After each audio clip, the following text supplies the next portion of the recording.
여러분, 단 이틀 만에 126조 원. 이 정도 돈이면 웬만한 국가의 1년 예산과 맞먹는 규모입니다. 그런데 일본은 이 엄청난 돈을 단 두 가지 목적에 사용했습니다. 바로 엔화를 지키기 위해서였습니다. 더 놀라운 건 당시 원화도 동시에 강세를 보이면서 시장에서는 한국과 일본이 함께 움직인 것 아니냐는 말까지 나왔습니다. 과연 무슨 일이 벌어진 걸까요? 그리고 일본이 이렇게까지 돈을 쏟아부은 진짜 이유는 무엇일까요? 끝까지 보시면 앞으로 환율과 투자 시장에서 주목해야 할 중요한 변화를 이해하실 수 있습니다. 시간을 지난 7월 말로 돌려보겠습니다. 당시 엔화 가치는 계속 추락하고 있었습니다. 달러당 164엔에 육박하며 1986년 이후 가장 약한 수준까지 밀렸습니다. 엔화 가치가 이렇게 떨어지면 수입 물가가 급등하고 에너지와 식료품 가격까지 올라 국민들의 생활비 부담이 커집니다.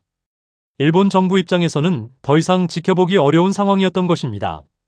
결국 일본 정부는 시장에 직접 뛰어듭니다. 7월 30일 하루 동안 무려 8조 4,500억엔, 우리 돈으로 약 75조 원을 투입했습니다.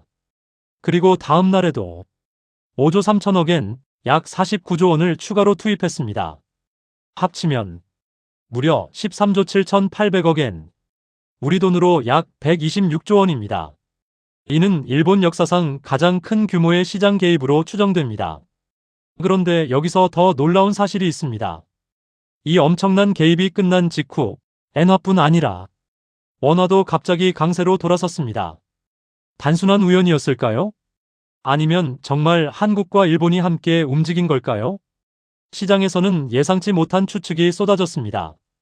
7월 30일 밤, 달러 대비 원화 환율은 불과 20여 분 사이 급락했습니다. 1,419원까지 떨어졌고, 다음 날에는 9개월 만에 최저 환율을 기록했습니다. 같은 시각, 엔화 역시 하루 동안 3% 넘게 급등했습니다. 이런 움직임 때문에 외환 시장에서는 한국과 일본이 동시에 환율 안정에 나선 것 아니냐는 분석이 등장했습니다. 하지만 공식적으로 확인된 것은 없었습니다. 그러던 중 예상 밖의 발표가 이어집니다.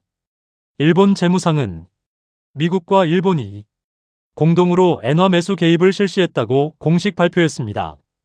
미국 재무장관도 이를 인정했고, 도널드 트럼프 대통령은 이번 조치를 우정의 신호라고 표현하며 지지했습니다. 블룸버그는 이를 15년 만에 가장 긴밀한 미일 통화 공조라고 평가했습니다.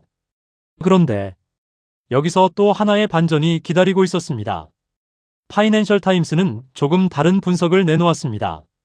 미국이 실제 투입한 자금은 일본보다 훨씬 적었을 가능성이 크다는 것입니다.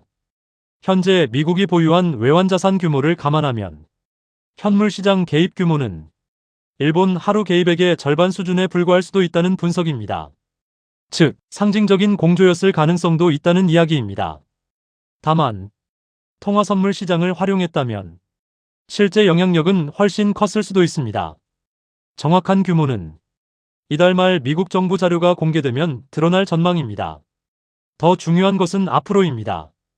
일본은행의 당좌 예금 전망치를 보면 시장에서는 추가 개입 가능성을 거론하고 있습니다. 일부에서는 3차 개입까지 예상하고 있습니다. 여기에 9월 기준금리 인상 가능성도 점점 커지고 있습니다. 만약 금리까지 올리게 된다면 엔화 강세는 더 이어질 수도 있습니다. 이번 사건은 단순히 일본이 환율을 방어한 뉴스가 아닙니다. 무려 126조 원이라는 초대형 자금을 투입해 국가가 직접 환율을 움직인 사례였습니다. 여기에 미국까지 공조에 나서면서 세계 외환시장은 다시 긴장하기 시작했습니다. 앞으로 일본이 추가 개입에 나설지, 9월 금리 인상까지 현실이 될지, 그리고 그 여파가 원화와 글로벌 금융시장에 어떤 영향을 줄지 계속 지켜볼 필요가 있습니다. 여러분은 이번 일본의 초대형 환율 방어가 성공할 것이라고 보시나요? 아니면 잠시 시간을 번 것에 불과하다고 생각하시나요? 여러분의 의견을 댓글로 남겨주시고, 국제 경제와 투자 흐름을 가장 빠르게 전해드리는 콘텐츠가 도움이 되셨다면 좋아요와 구독도 부탁드립니다. 다음 영상에서 찾아뵙겠습니다. 감사합니다.